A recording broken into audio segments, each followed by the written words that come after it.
नारायण कलयुग के इंसान का स्वभाव होगा कि प्रत्येक घर में ससुराल वालों की चलेगी। नारायण कलयुग के इंसान का स्वभाव होगा कि व्यापार में, लेन देन में ससुराल वालों का हस्तक्षेप रहेगा। मतलब पार्टनरशिप, लेना देना पैसे का ससुराल वालों के साथ रहेगा। दुनिया वालों, ये मैं नहीं कह रही हूं, ऐसा संतों के मुख से मैंने सुना।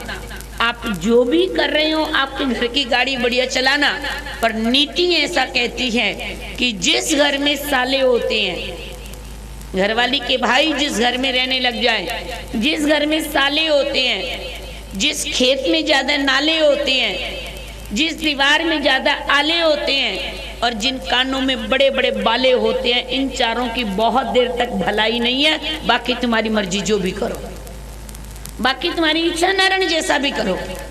नीति ऐसा कहती है कि सावधान, बहुत देर तक इनकी भलाई नहीं है। आज भगवान श्री कृष्ण ने बलराम जी की बात को जब सुना तो उन्होंने कहा, दाऊ दादा, बड़े भैया बलराम जी, मैं आपके कहने से रुक्मिणी के भाई का वध तो नहीं करता हूं, पर मैं इसको दंड दूंगा। और नारायण उस समय भगवान श्री कृष्ण ने रुक्मिणी को दंड दिया और उसे अपमानित कर दिया। उसके सिर के आधे केस काट करके उसे मुक्त कर दिया, छोड़ दिया।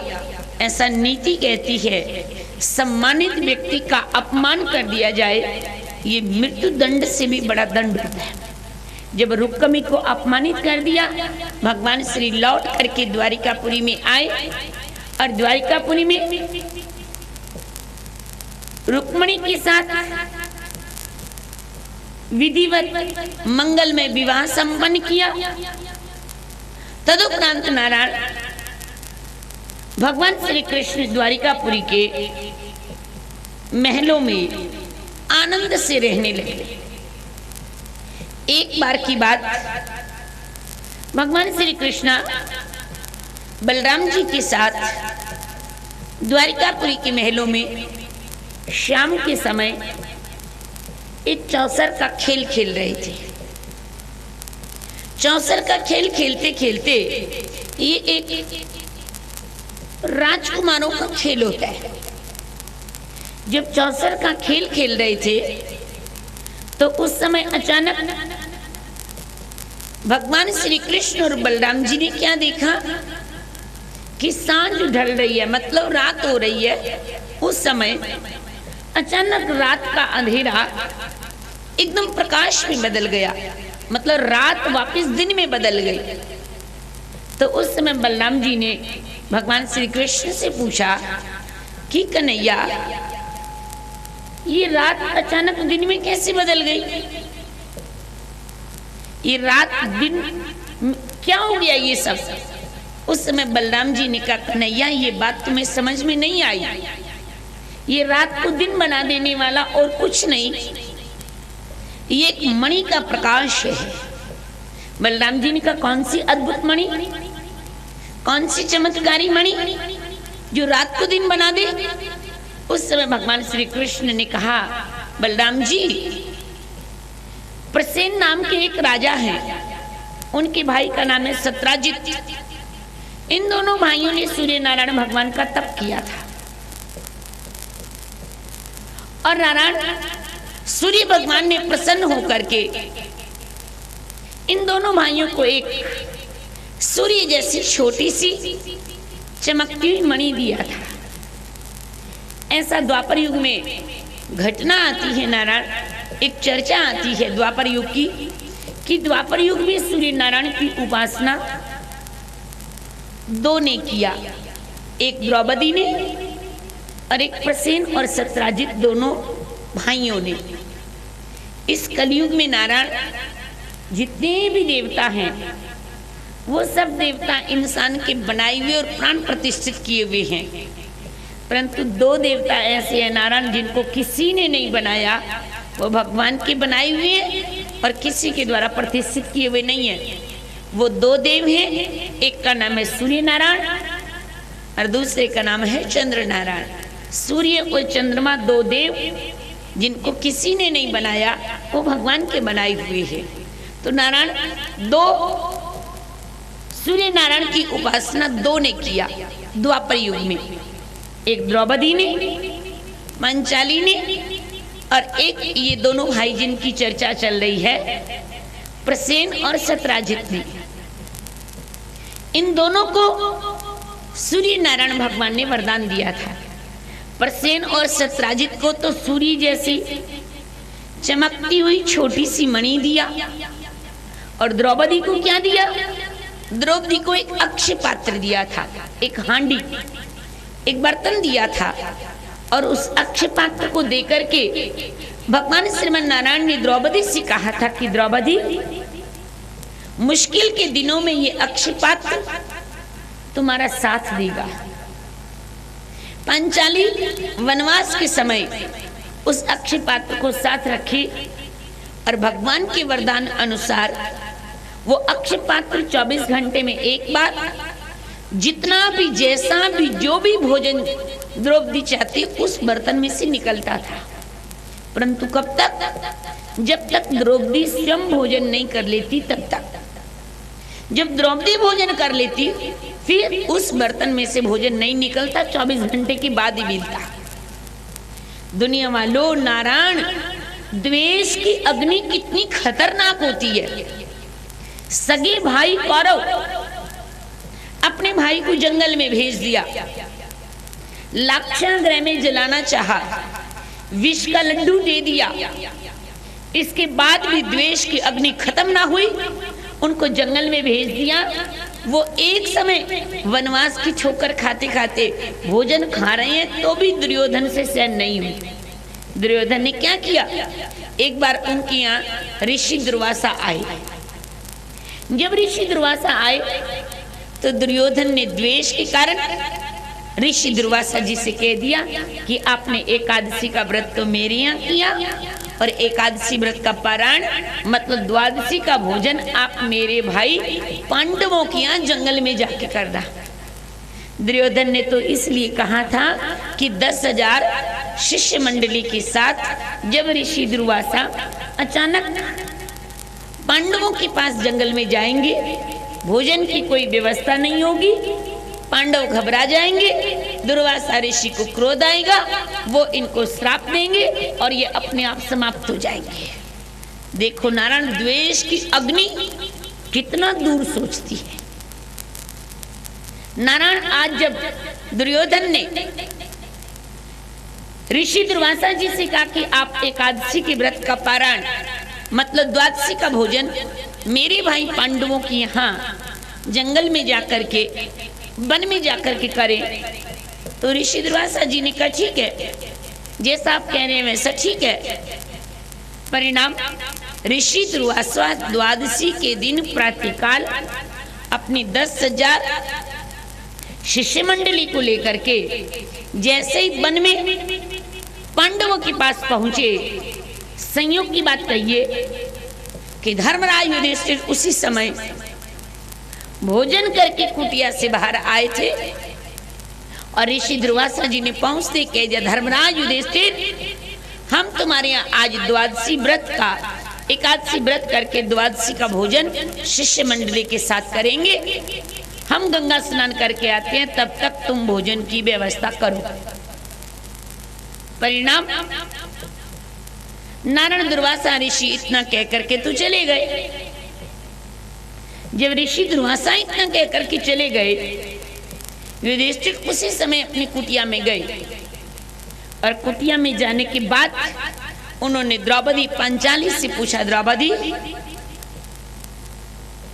तुमने भोजन कर लिया?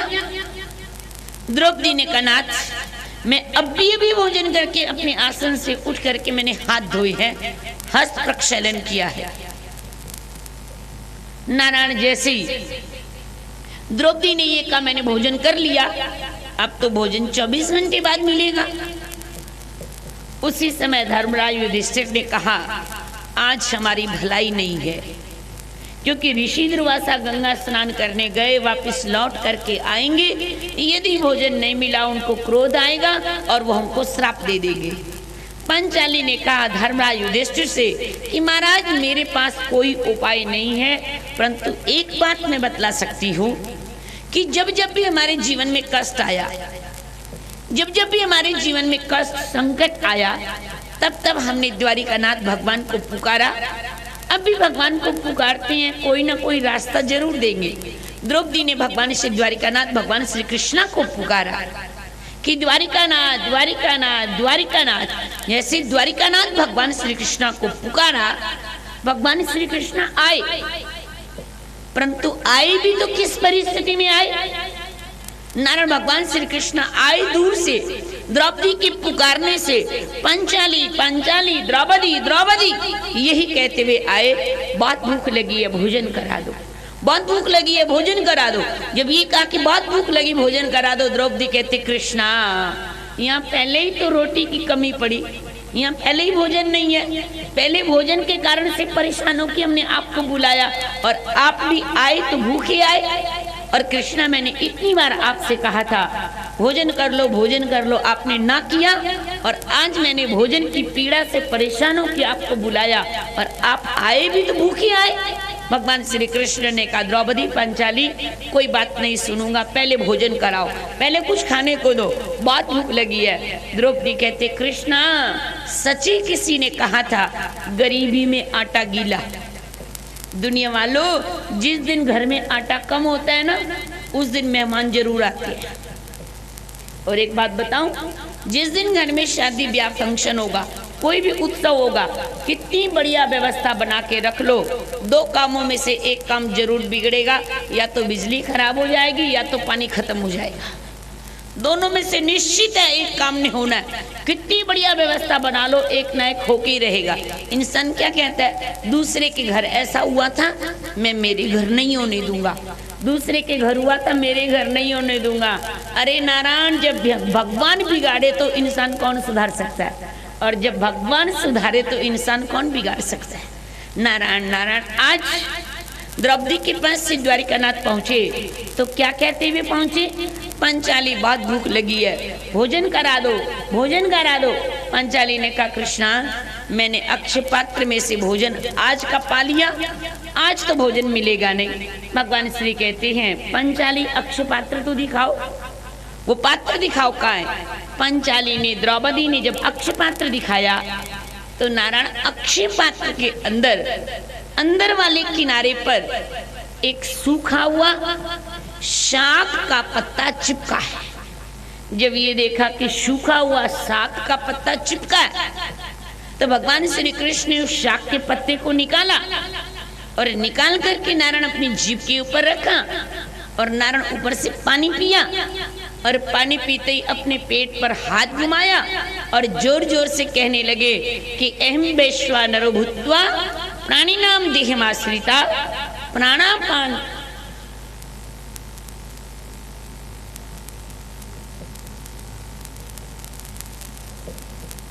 चलो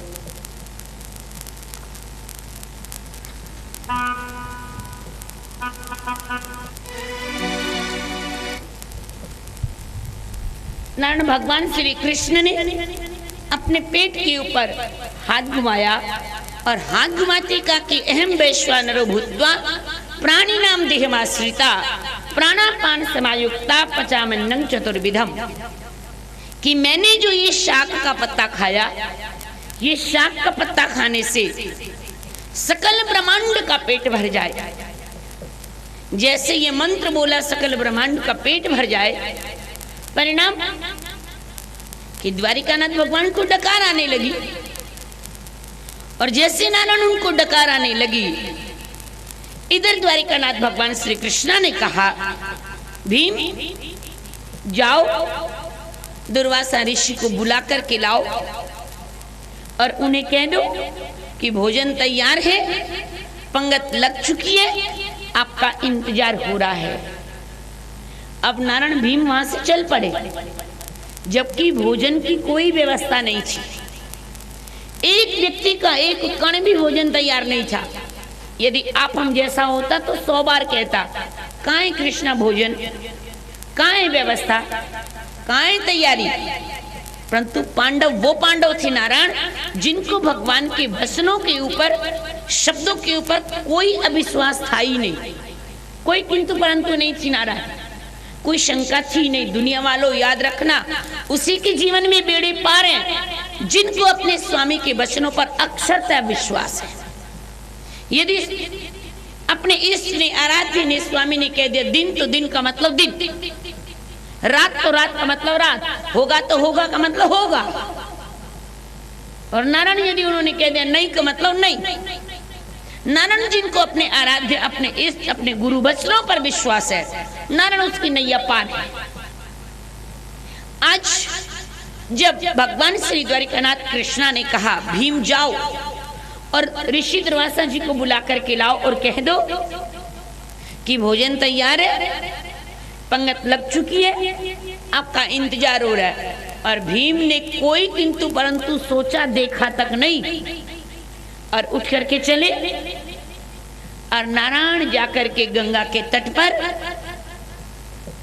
जाकर के ऋषि दुर्वासा जहां पर स्नान कर रहे थे, दूर खड़े होकर के पुकारने लगे, ऋषिवर ऋषिवर भोजन तैयार हो चुका है, पंगत लग चुकी है, आपका इंतजार हो रहा है, आप आइए। ऋषि दुर्वासा उस समय गंगा जी के अंदर खड़े हुए स्नान कर रहे थे। वो अपने शिष्य मंडली से कहते हैं भूख तो है नहीं, क्या करेंगे भोजन करके। दुर्वासा ऋषि की शिष्य मंडली कहती महाराज परिस्थिति तो हमारी भी ऐसी है, जो यज्ञ कर रहे थे वो कहते भोजन की इच्छा तो हमें भी नहीं है, कुछ माला जप कर रहे थे वो कहते महाराज पेट तो हमारा भी भर गया, कुछ लोग यज्ञ कर रहे थे वो कहते महाराज जगह तो हमारे पेट में भी नहीं है। ऋषि दुर्वासा जी ने जब सबकी बात को सुना तो अंत में भीम से कहते भीम एक बात बताओ, तुम हमें भोजन के लिए जो बुलाने आए हो, क्या तुम्हारे पास द्वारिकानाथ भगवान कृष्ण पहुंचे हैं क्या। भीम ने कहा पहुंचे तो हैं ऋषिवर। दुर्वासा ऋषि कहते भीम मैं सारी बात समझ गया, द्वारिकानाथ भगवान श्री कृष्ण को हमारा यहीं से प्रणाम कह देना, उनको कह देना आपका भेजा हुआ भोजन हमारे पास पहुंच गया। दुनिया वालों नारायण भगवान जिसका पेट भर दे बाकी जगह कहाँ रहेगी।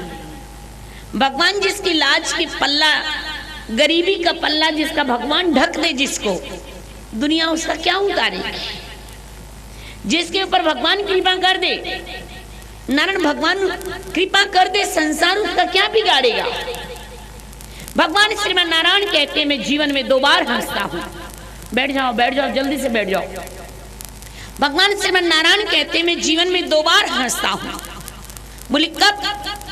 एक बार तो हंसता हूँ तब जब मैं किसी को ऊंचा उठाता हूँ। ऊंचा उठाने का मतलब बनाता हूँ, जब मैं किसी की किस्मत बनाता हूँ मतलब किस्मत बढ़ाता हूँ। भगवान कहते एक तो मैं तब हंसता हूँ जब मैं किसी को बनाता हूँ और संसार वाले उसकी टांग खींचते हैं, मैं तब हंसता हूँ। मूर्ख तुम कौन हो गिराने वाले, जब मैं इसको बना रहा हूँ तो। भगवान कहते दूसरी बार मैं तब हंसता हूँ जब मैं किसी को गिराता हूँ मतलब किसी की किस्मत में छेद करता हूँ, जब मैं किसी को नीचे गिराता हूँ। और संसार के लोग कहते चिंता ना करो, मानो 6 बहन भाइयों में से कोई एक की किस्मत थोड़ी सी कम है ना, और 5 बहन भाई क्या कहते तू चिंता मत कर, हम तेरे को अपने बराबर का कर देंगे। और 5 मिलकर के उसकी इतनी सहायता करते हैं जितना उसको दे 2 महीने में सारा वैसे का वैसे खत्म। किस्मत में तो छेद है, दे दोगे तो क्या होगा। नारायण भगवान तब हंसते हैं, तब भगवान कहते हैं अरे मैंने जिसको गिरा दिया तुम कौन हो उठाने वाले। भगवान जिंदगी में 2 बार हंसते हैं, एक जब किसी को बनाते हैं और दूसरे लोग गिराने की कोशिश करते हैं तब हंसते हैं, और एक जब भगवान किसी को गिराते हैं और लोग उठाने की कोशिश करते हैं भगवान तब हंसते हैं। नारायण नारायण। आज जब भगवान श्री द्वारिकानाथ भगवान श्री कृष्ण ने भीम को ये कह करके भेजा कि जाओ बुला करके लाओ, भीम गए और जाकर के कहा भगवान श्री द्वारिकानाथ की कृपा से उन्होंने कह दिया कि भोजन तैयार है। ऋषि दुर्वासा जी ने कह दिया मैं समझ गया हूं, भगवान श्री पहुंच चुके हैं, इसका मतलब उन्हीं की कोई लीला है। जाकर के उनसे कह दो मेरा प्रणाम हो और फिर कभी भोजन करने के लिए यहाँ पर आएंगे। ऋषि दुर्वासा तो इतना कह करके गंगा से उस पार वापस मुड़ गए। इधर चर्चा चलती है कि एक बार सूर्य नारायण का तप किया था द्रौपदी ने, जो अक्षय पात्र मिला, और दूसरी बार सूर्य नारायण के लिए तप किया प्रसेन और सत्राजित ने। प्रसेन और सत्राजित दोनों सगे भाई थे, जिन्होंने सूर्य नारायण भगवान का तप किया। सूर्य नारायण ने प्रसन्न होकर के इन दोनों भाइयों को एक अपनी जैसी छोटी सी चमकती हुई मणि दिया। उस मणि का नाम था सेमंतक मणि, और मणि देकर के कहा कि तुम दोनों भाई श्रद्धा से इस मणि की पूजा करना।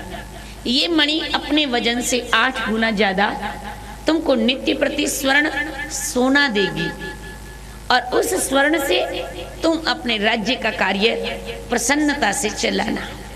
परिणाम कि नारायण प्रसेन और सत्याजित दोनों भाई मणि की पूजा करते, और उससे जो स्वर्ण मिलता, सोना मिलता, उससे अपने राज्य कार्य को चलाते। एक दिन की बात, सांझ के समय प्रसेन अपने गले में वो सेमंतक मणि को धारण करके द्वारिकापुरी में भगवान श्री द्वारिकानाथ के दर्शन करने हेतु आए। जब द्वारिकानाथ भगवान के दर्शन करने के लिए आए, रात्रि का अंधेरा प्रारंभ हो चुका था। उस समय रात्रि का अंधेरा अचानक प्रकाश में बदल जाने के कारण बलराम जी ने भगवान श्री कृष्ण से पूछा, कन्हैया ये रात को दिन बना देने वाला क्या चमत्कार है?